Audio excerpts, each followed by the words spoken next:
കഴമ്പില്ലാത്ത കാര്യം വെച്ചിട്ട് തെരഞ്ഞെടുപ്പിന്റെ ഈ സമയത്ത് എന്തെങ്കിലും ഒരു ഇളക്കം ഉണ്ടാക്കുക. ഞാനൊരു കാര്യം പറയാം, ഇതുകൊണ്ടൊന്നും സർക്കാർ പുനർജനിക്കുമെന്ന് അവർ കരുതേണ്ടതില്ല. ബഹുമാനപ്പെട്ട നേതാക്കന്മാര് സൂചിപ്പിച്ചതുപോലെ തന്നെ ഞങ്ങള് പരാജയം മാത്രമല്ല ജയവും പഠിക്കുകയാണ്. ഈ തദ്ദേശ സ്വയംഭരണ സ്ഥാപനങ്ങളിലേക്ക് നടന്ന തെരഞ്ഞെടുപ്പിന്റെ കൃത്യമായിട്ടുള്ള അവലോകനമാണ്. അതിനെ നേരത്തെ സൂചിപ്പിക്കപ്പെട്ടതുപോലെ തന്നെ കേരളത്തിന് ഒരു ഒറ്റ യൂണിറ്റായിട്ടാണ് ജനങ്ങൾ കണ്ടത്.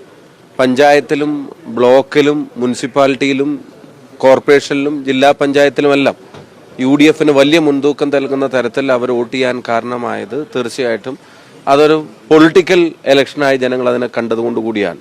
അപ്പം അതിന് കാരണമായത് ഈ ഗവൺമെന്റിന്റെ നടപടികൾ, കേന്ദ്ര സർക്കാരിന്റെ നടപടികൾ, ആ ജനകീയ പ്രശ്നങ്ങളും ഇന്ന് ചർച്ചയുടെ ഭാഗമായിട്ട് വന്നു. ആ ജനകീയ പ്രശ്നങ്ങൾക്കുള്ള പരിഹാര മാർഗങ്ങൾ ജനങ്ങൾക്ക് മുമ്പിൽ നിർദ്ദേശിക്കുന്ന തരത്തിലായിരിക്കണം UDFന്റെ ഇടപെടലുകളെന്ന് പ്രതിനിധികൾ തീർച്ചയായിട്ടും പറഞ്ഞിട്ടുണ്ട്. അപ്പം അത്തരം കാര്യങ്ങളൊക്കെ സംഘടനാ കാര്യങ്ങളും ജനകീയ പ്രശ്നങ്ങളും ചർച്ചയായിട്ടുണ്ട്. വലിയ ആത്മവിശ്വാസത്തോടെ തെല്ലു അഹങ്കരിക്കാതെ അമിതമായ ആത്മവിശ്വാസത്തിലേക്ക് കടക്കാതെ കഠിനാധ്വാനം ചെയ്ത് ജനങ്ങൾക്കൊപ്പം നിന്ന് പോരാടാനുള്ള കരുത്താണ് ക്യാമ്പിന്റെ ചർച്ചകളെല്ലാം നൽകുന്നത്.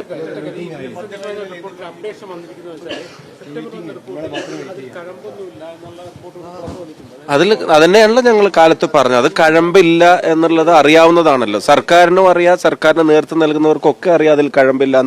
കഴമ്പില്ലാത്ത കാര്യം വെച്ചിട്ട് തെരഞ്ഞെടുപ്പിന്റെ ഈ സമയത്ത് എന്തെങ്കിലും ഒരു ഇളക്കം ഉണ്ടാക്കുക. ഞാനൊരു കാര്യം പറയാം, ഇതുകൊണ്ടൊന്നും സർക്കാർ പുനർജനിക്കുമെന്ന് അവർ കരുതേണ്ടതില്ല.